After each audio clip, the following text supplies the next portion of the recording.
کہ پاکستان میں اس وقت دو ہی ادارے ہیں جن کے اوپر پاکستان کے لوگوں کی نظریں ہیں۔ ایک سپریم کورٹ آف پاکستان ہے اور دوسرا الیکشن کمیشن آف پاکستان ہے۔ سپریم کورٹ کے اوپر اس وقت انسانی حقوق کے لیے جو پاکستان میں پامالی ہو رہی ہے وہ ایک ہی ادارہ ہے جو آئین کو بچا سکتا ہے اور وہ سپریم کورٹ ہے۔ سپریم کورٹ کے چیف جسٹس صاحب اور جج صاحبان اس وقت ایک بہت بڑے کراس روڈ کے اوپر، بہت بڑے دوراہے کے اوپر ہے۔ یا تو وہ تاریخ میں جو دنیا کے بڑے ججز ہیں ان میں شمار ہوں گے، اور دوسری صورت میں سپریم کورٹ کا ادارہ اپنی وقت کھو دے گا، عدالتیں اپنی وقت کھو دے گی۔ اس لیے کہ اس وقت جو ٹرینڈ چل رہا ہے وہ یہ ہے کہ آپ کی مرضی آئے گی تو آپ عدالت کے حکم کے اوپر عمل درآمد کریں گے، نہیں آئے گی تو اٹھا کے ردی کی ٹوکری میں پھینک دیں گے۔ اس طرح سے عدالتیں نہیں چل سکتی، اس طرح سے آئین نہیں چل سکتا۔ ہم نے دیکھا ہے کہ جب دل کرتا ہے حکومت کا جو فیصلہ ان کے من پسند آتا ہے وہ اس کے اوپر امپلیمنٹ کرتے ہیں، جو فیصلہ پسند نہیں آتا تو ججز کے خلاف اپنے جو جج جو بینچز میں بیٹھے ہوئے ہیں ان کے خلاف ایک پوری کیمپین لانچ کر دی جاتی ہے اور جوڈیشری کو بیک فٹ پہ کرنے کی کوشش کی جاتی ہے۔ جس طریقے سے چیف جسٹس پاکستان کے خلاف، جس طریقے سے سپریم کورٹ کے ججز کے خلاف آرگنائزڈ کیمپین مریم نواز نے لیڈ کی، وہ شرمناک ہے۔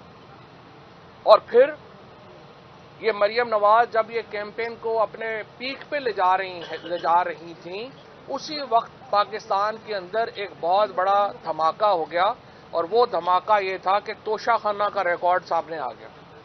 15 مہینے نون لیگ نے اربوں روپیہ لگا کر ان عقل مندوں نے، جس طرح خان صاحب کہتے ہیں کہ مریم نواز اس کی بیسٹ پلیئر ہے، اس خاتون کے احمقانہ مشوروں کے اوپر جس طریقے سے نون لیگ نے اربوں روپیہ لگا کے توشہ خانے کے اوپر ایک کیمپین بنائی، پیسے کھانے کو نہیں تھے لیکن انہوں نے میڈیا کے اوپر اربوں روپے کے اشتہار دیے اور انہوں نے توشہ خانے کے اوپر ایک کیمپین کریٹ کی 15 مہینے وداؤٹ ریئلائزنگ، بغیر سوچے سمجھے کہ توشہ خانے کے سب سے بڑے بینیفیشری تو خود شریف فیملی اور زرداری اور یہ لوگ تھے۔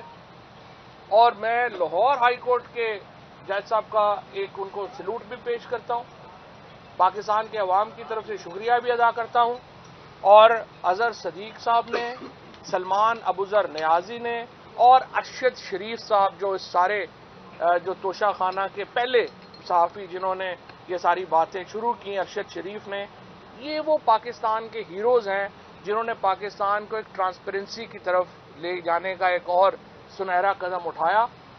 اور آج اس توشہ خانے میں وہ آپ دیکھیے کہ سب سے زیادہ کپڑے جن کے جسم پر نہیں ہیں وہ پی ڈی ایم کی جماعتیں ہیں۔ آج نون لیگ اور پیپلز پارٹی جو ہے وہ اس حمام میں مکمل طور کے اوپر ننگے کھڑے ہیں، اور ابھی انتظار ہے 1988 سے لے کے 2002 تک کی جو توشہ خانہ کی رپورٹ جو کل ہائی کورٹ نے آرڈر کی ہے وہ سامنے آئے۔ ہمیں معلوم ہے کہ اس میں بھی جو ہے وہ ٹیمپرنگ کی گئی ہے اس رپورٹ میں، اور جو 1988 سے 2002 کی یا 1990 سے 2002 کی رپورٹ ہے اس کو بھی ابھی سے ٹیمپر کیا جا رہا ہے۔ لیکن جو کچھ بھی آپ کے سامنے آئے گا وہ ان کے پول کھولنے کے لیے کافی ہے۔ اب پہلی بات تو میں یہ نواز شریف کو، مریم نواز کو اور ان کو یہ کہنا چاہتا ہوں کہ وہ ایک ریٹن اپالوجی کریں عمران خان صاحب سے اور بیگم بشرا صاحبہ سے کہ جس طریقے سے انہوں نے یہ کیمپین ان کے خلاف سرکاری پیسوں سے چلائی۔ دوسرا، مجھے نوٹس بھیجے ایف آئی اے نے کہ میں یہ کیوں کہہ رہا ہوں کہ مریم نواز جو ہیں ان کو آپ نے یہ کہہ رہے ہیں کہ تحقیقات ہونی چاہیے کہ انہوں نے گھڑیاں لیں یا توشہ خانے سے جو چیزیں لیں۔ میں ایف آئی اے کو کہنا چاہتا ہوں آپ مجھے ایک نہیں 100 نوٹس بھیجیں، مریم نواز کے خلاف تحقیقات اگر آپ نہیں کریں گے ہم آ کے کروائیں گے۔ تحقیقات تو ہونی ہے، کوئی بھی ادارہ، اور یہ جو ایف آئی اے نے جو حرکت کی ہے اس سے آپ اندازہ لگا لیں کہ پاکستان کے اداروں کو کس قدر تباہ اور برباد کر دیا گیا ہے۔ آج ایف آئی اے کا ادارہ ایک جو مریم نواز کا منشی ہے جس کو ٹویٹ کیا اس نے کہ جی آپ اس کے اوپر کارروائی شروع کریں، مریم نواز کے منشی کے اوپر ڈی جی ایف آئی اے جو ہے وہ نوٹس بھجوا رہا ہے۔ گریڈ 22 میں ہو تم، کچھ شرم حیا کرو، ساری عمر تم نے اس ادارے میں لگائی ہے، اور یہ FIA کے افسران ہیں وہ کچھ تھوڑی بہت شرم ہوتی ہے کہ مریم نواز کے منشی کے کہنے کے اوپر تم نوٹسز بھیجنا شروع کر دیے تم نے. اور یہ کیا بات ہوئی تحقیقات کا مطالبہ؟ میں تو اس سے پیچھے نہیں ہٹنے والا. میں تو بلکہ آج میں نے اپنے وکلاء کو انسٹرکشن دے دی ہیں. ہم دونوں باتوں کے اوپر لاہور ہائی کورٹ سے رجوع کر رہے ہیں. 2 جوڈیشل کمیشن امیڈیٹلی چاہیے. ایک جوڈیشل کمیشن چاہیے جو ذل شاہ کے بہیمانہ قتل کی تحقیقات کرے, اور دوسرا ہمیں جوڈیشل کمیشن چاہیے جو توشہ خانے کے اوپر تمام حقائق قوم کے سامنے لے کے آئے. اور اس میں اب تیسرا جو ہے وہ کیس میں یہ FIA کے خلاف کرنے جا رہا ہوں کہ کیا DG FIA کی انڈیپینڈنس یا آزادی بالکل ہی ختم ہو چکی ہے کہ وہ مریم نواز کے منشی کے کہنے کے اوپر جو ہے وہ لوگوں کو نوٹسز بھیج رہا ہے. اور یہ انشاءاللہ تعالی لاہور ہائی کورٹ میں ہم اس کو چیلنج کر رہے ہیں اور اس کے بعد سپریم کورٹ میں لے جا رہے ہیں.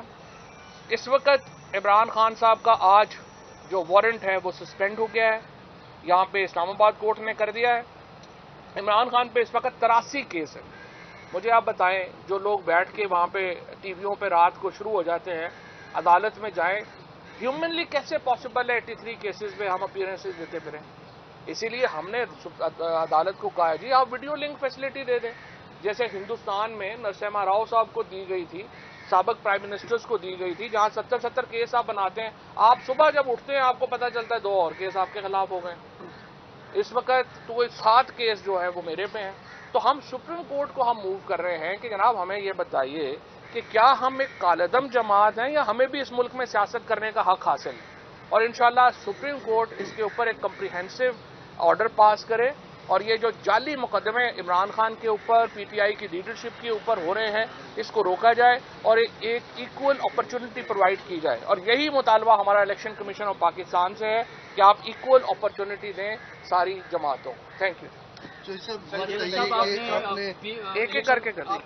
آپ اسی پنجاب حکومت کے نیچے الیکشن لڑنے کی تیاریاں بھی کر رہے ہیں, دوسری جانب یہ الزام لگا رہے ہیں کہ وہ خود کر رہے ہیں, اس کے علاوہ آپ کے خلاف کیمپین کر رہے ہیں. لیکن الیکشن کا بائیکاٹ تو آپشن نہیں ہے. الیکشن تو ہم نے لڑنا ہے, اور الیکشن ہم نے حمزہ شہباز کے انڈر بھی لڑا تھا جب یا پنجاب میں بائی الیکشن ہوئے تھے, اور 19 میں سے 17 سیٹیں ہم جیتے.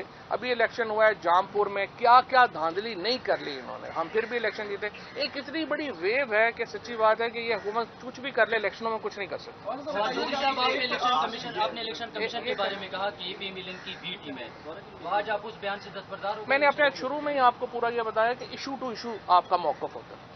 ابھی جس طرح آپ نے اندر تعریف کی الیکشن کمیشن کی, اور آپ کے سامنے بھی کی, اور یہاں پر آ کے آپ نے جو PDM کا ٹیم بھی کہا تھا اس کو سے آپ جو ہے وہ تو بھی جواب دے دیا.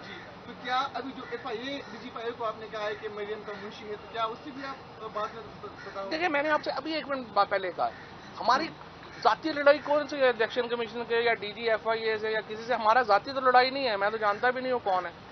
سمپل بات ہے, اگر آپ ایشو کے اوپر آپ مجھے بتائیے, اگر ٹویٹ ہوتی ہے اور مریم کہہ رہی ہے ذیشان DG FIA کو یہ کہہ دو, اور DG FIA صبح ہونے سے پہلے نوٹس کر دیتے, تو میں اور کیا کہوں؟ کچھ اپنے آفس کے کچھ ڈیکورمز ہوتے ہیں, کچھ شرم ہے. ریاستیں ایسے چلتی ہیں جیسے اس ملک میں گریڈ 22 کے لوگوں کو جو ہے وہ میرا منشی جا کے کہہ دے گا جی تم یہ کر دو, اور وہ اگلے دن 24 گھنٹوں میں ہو جائے. کچھ شرم حیا کرنی چاہیے. مریم میں تو بالکل ختم ہو گئی ہے, لیکن جو آفیسرز ہیں وہ تو اپنی ڈگنیٹی کا خیال کریں.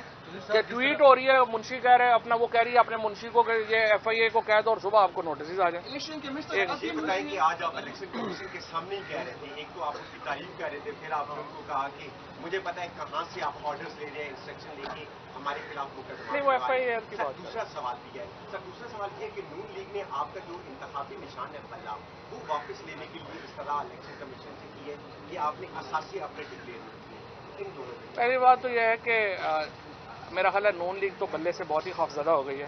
اتنی پٹائی ہو رہی ہے کہ وہ چاہتے ہیں کہ بلہ کسی طریقے سے جو ہے وہ نشان سے ہٹ جائے. لیکن مسئلہ یہ ہے کہ اب بلہ 22 کروڑ لوگوں کے ہاتھ میں ہے, اور نون لیگ, پیپلز پارٹی, PDM کی جماعتیں آگے ہیں اور عوام پیچھے.